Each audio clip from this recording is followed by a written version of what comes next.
అందరికీ నమస్కారం.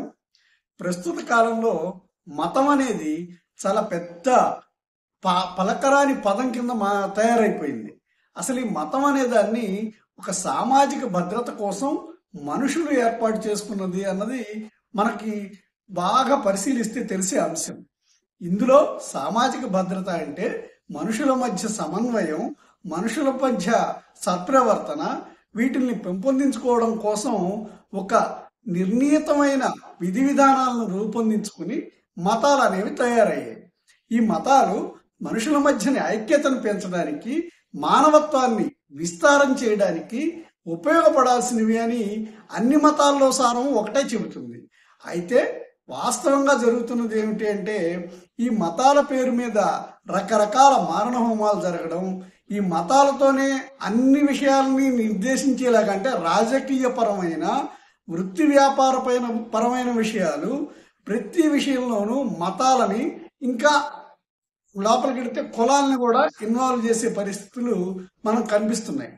నిజంగా మతం అంత ప్రమాదకరమైందా అంటే, అసలు మతం ఏర్పడిందే మనుషుల మధ్య ఒక బృహద్భావ వాతావరణాన్ని, ఐక్యతను తీసుకొచ్చి సాటి మనిషి పట్ల, సాటి జీవకోటి పట్ల వ్యవహరించాల్సిన మంచిని పెంచి చెప్పడానికి కోసం మతం అనేది ఏర్పడింది. కానీ ఈ మతాల మధ్య, అంటే మతాలు ఒక సామాజిక భద్రత కోసం ఏర్పడిన మతాలు ఇంకొక మతం మీద ఆధిపత్యానికి ఎప్పుడైతే పూనుకున్నాయో అప్పటి నుంచి మతాల మధ్య విపరీతమైన ఘర్షణలు జరగడం, ఆధిపత్యం కోసం ఒకళ్ళనొకళ్ళు చంపేసుకునే స్థాయిలో, అంటే యుద్ధాలు కానీ అవి కానీ తరతరాలుగా జరుగుతూ వచ్చింది ఇదే అన్నమాట. ఇప్పుడు ప్రస్తుతం ఇక్కడ మనకి భారతదేశంలో సనాతన హైందవం అనేది ప్రమాదంలో ఉంది అని ప్రస్తుతం హిందుత్వవాదులందరూ కూడా ఆందోళన చెందుతున్న విషయం. ఇది గమనించాల్సిన విషయంగా మనం చూసినప్పుడు, ఎందుకు ఆందోళన చెందాలి, ఎందుకు సనాతన హిందువులందరికీ ఇప్పుడు వచ్చిన ఆందోళన ఏమిటి, ఎందుకు అంటే రామ మందిర్ కట్టుకున్నారు, లేకపోతే ఇప్పుడు విశ్వనాథ ఆలయాన్ని కూడా మళ్ళా వచ్చే అవకాశం ఉంది, ఏఎస్ఐ రిపోర్ట్ కూడా అంత అనుకూలంగా ఉంది, ఇవన్నీ కూడా కాస్త మోడీ గారు వచ్చిన తర్వాతనే మంచిగా హిందువుల పట్ల జరుగుతున్న విషయాలు, హిందుత్వానికి ఒక ప్రతినిధిగా మోడీ గారిని చూపించడం, ఇట్లాంటివన్నీ ఎందుకు జరుగుతున్నాయి అన్నది పరిశీలించాల్సిన విషయం.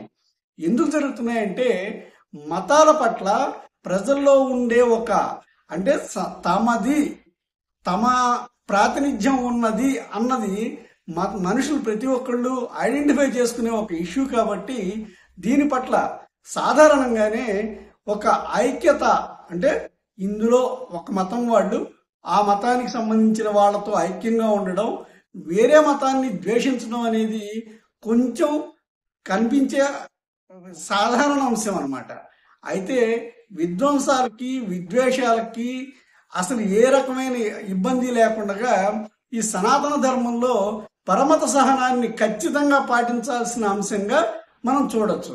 సనాతన ధర్మానికి ఒక నిర్దిష్టమైన కట్టుబాట్లు, అంటే మానవ జీవన విధానాన్ని అత్యున్నత స్థాయిలో ఎలా నిర్వర్తించవచ్చు, సాటి మానవుల పట్ల కానీ, జంతుజాలం పట్ల కానీ, మొత్తం ప్రకృతి పట్ల కానీ, మొత్తంగా మానవ జీవన విధానాన్ని అత్యున్నతంగా, అంటే చాలా అందరూ అనుసరించదగ్గ విషయంగా దాన్ని ఎలా మలిచి చేయాలి అనేది మునులు, ఋషులు చాలా కృషి చేసి మనకు అందించారు.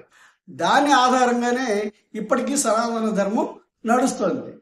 ఇన్ని వేల సంవత్సరాలు, ఇన్ని దాడులు, ఇంత ప్రపంచం అంతా కూడా ఒకే మతం ఉండాలి అని చాలా ప్రయత్నాలు జరిగి, ఆయా దేశాల్లో ఉన్న మతాలను కూడా తీసేసి, అంటే వాళ్ళ మొత్తాన్ని నిర్మూలించి వీళ్ళ మతాల స్థాపన జరిగినా కూడా, భారతదేశంలో కూడా అలాంటి ప్రయత్నాలు ఎన్నోసార్లు జరిగినా కూడా ఇంకా సనాతన హైందవ ధర్మం నిలబడి ఇప్పటికీ కూడా ప్రజ్వలించి బాగా ముందుకు నడుస్తోంది అనేదానికి మొన్న జరిగిన రామ మందిరం ప్రాణ ప్రతిష్ఠ చక్కటి ఉదాహరణగా కనిపిస్తుంది మనకి. అలాగే ఇక్కడ తీసుకోవాల్సిన అంశం ఏమిటంటే, మనకి ముస్లిమ్స్కి లేకపోతే క్రిస్టియన్స్కి ప్రపంచంలో చాలా ఎక్కువ దేశాలు ఉన్నాయి. మొత్తంగా చూసుకున్నప్పుడు ప్రపంచం మొత్తం మీద క్రిస్టియానిటీ ఎక్కువ ఉంది. అంటే ప్రపంచంలో చాలా దేశాలు క్రిస్టియానిటీని అనుసరిస్తాయి. అది ఎవరి మతమైనా కానీ వాళ్ళు అనుసరించడంలో తప్పు లేదు. కానీ పరమత సహనాన్ని అన్ని మతాలు మొత్తంగా చెబుతున్నప్పటికీ కూడా కనీసం పాటించని కొన్ని మతాలు ఆ పరమత సహనాన్ని అసహనంగా మార్చుకుని పరమతాన్ని అసహనంతో చూసే మతాలతోనే ఇబ్బంది వస్తుంది. అలాగే ముస్లిం కంట్రీస్ కూడా చాలా ఉన్నాయి.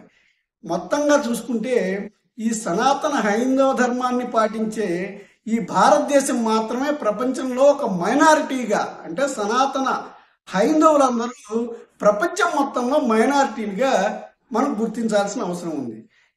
వీళ్ళందరూ మైనారిటీలు అంటే ప్రపంచం మొత్తం మీద ఉన్న క్రైస్తవులు ముస్లిమ్స్తో కంపేర్ చేసినప్పుడు వీళ్ళు మైనారిటీలుగా గుర్తించి వీళ్ళ మధ్యన ఐక్యతను సాధించి, అంటే కులాల వారీగా మతాల వారీగా విడిపోయి సమాజం ఉండే కన్నా కూడా ఐక్యత మొత్తం అన్ని కులాలు హిందుత్వంలోని సనాతన హైందవ ధర్మంలో ఉన్నవే అనేది గుర్తించి ఒక ఐక్యతతో ఉన్నప్పుడే ప్రపంచం మొత్తం మీద మైనారిటీలుగా ఉన్న ఈ సనాతన హైందవ ధర్మం నిలబడగలుగుతుంది. ఇందులో మోడీ గారు కృషి చేస్తున్నారు అనేది చాలా మంది ఓన్ చేసుకుని అర్థం చేసుకోబట్టే ఆయన పట్ల, ఆయన నాయకత్వం పట్ల ఎక్కువ ఆకర్షణకు గురయ్యి ఆయన్ని సమర్థిస్తున్నారు. ఇప్పుడు రీసెంట్గా మొన్న జరిగిన రామ మందిర ప్రాణ ప్రతిష్ఠ కార్యక్రమంలో ఢిల్లీ ఇమాం పాల్గొనడం జరిగింది. ఢిల్లీ ఇమాము ఆయన నిన్న స్టేట్మెంట్ ఇచ్చినప్పుడు ఆయన ఏమంటున్నారంటే, నాకు ఫత్వాలు జారీ చేస్తున్నారు, నన్ను చంపేస్తామని బెదిరిస్తున్నారు. అంటే నేను మతాలకు మించి మానవత్వం ముఖ్యము అన్న ఉద్దేశంతో నేను చాలా ఆలోచించుకుని రామ మందిర ప్రాణ ప్రతిష్ఠ కార్యక్రమానికి నేను హాజరయ్యాను. అన్ని మతాలు సమానమే అని, అక్కడ కూడా ఈ హైందవ సోదరులందరూ కూడా నన్ను చాలా బాగా రిసీవ్ చేసుకుని నన్ను చాలా కలుపుకుని నన్ను గౌరవ మర్యాదలు ఇచ్చి అంతా మంచిగా చూశారు. నాకు ఎటువంటి సమస్య లేకుండా అందరితో కలిసిపోయి వాళ్ళందరూ కూడా చక్కగా రిసీవ్ చేసుకుని అంతా మంచిగా జరిగింది. కాకపోతే మా మతంలోనే కొంతమంది మానవత్వానికన్నా మతమే ఎక్కువ అనుకునే వాళ్ళు నాకు ఫత్వాలు జారీ చేసి, వివిధ దేశాల నుంచి ఫత్వాలు జారీ చేసి చంపేస్తామనే స్థాయిలో బెదిరింపులకు దిగి నన్ను ఇచ్చేస్తున్నారు. నేను దేనికి దడవను. వాస్తవంగా ఏంటంటే భారతదేశంలో ఉంటున్నాం కాబట్టి భారతదేశానికి అనుసరించి సనాతన ధర్మాన్ని మనం గౌరవించాల్సిన అవసరం ఉంది అన్నది ఢిల్లీ ఇమాం చెప్పిన ముఖ్య విషయం. ఇంకొకటి ఏంటంటే ఆయన్ని బెదిరిస్తున్న వాళ్ళకు కూడా ఆయన ఒక సీరియస్గా ఒక హెచ్చరిక జారీ చేశారు.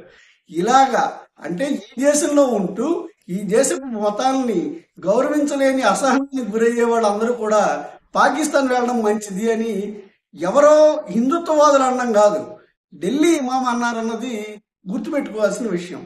ఇలాగా అంటే మొత్తంగా భారతదేశంలో ఉన్న సనాతన హైందవులందరికీ కూడా ఒక ప్రతినిధిగా మోడీని చూడబట్టే ఆయనకి ఆదరణ రోజు రోజుకి పెరుగుతోంది. ఇక్కడ ముఖ్యమైన విషయం ఏంటంటే అందరూ కూడా ఇప్పుడిప్పుడే గుర్తిస్తున్నారు. ప్రపంచంలో చాలా మతాలు ఉన్నాయి. ఈ మతాలన్నింటికీ వాళ్ళ రిప్రజెంటేటివ్స్, వాళ్ళ బలగం ఎక్కువగా ఉంది.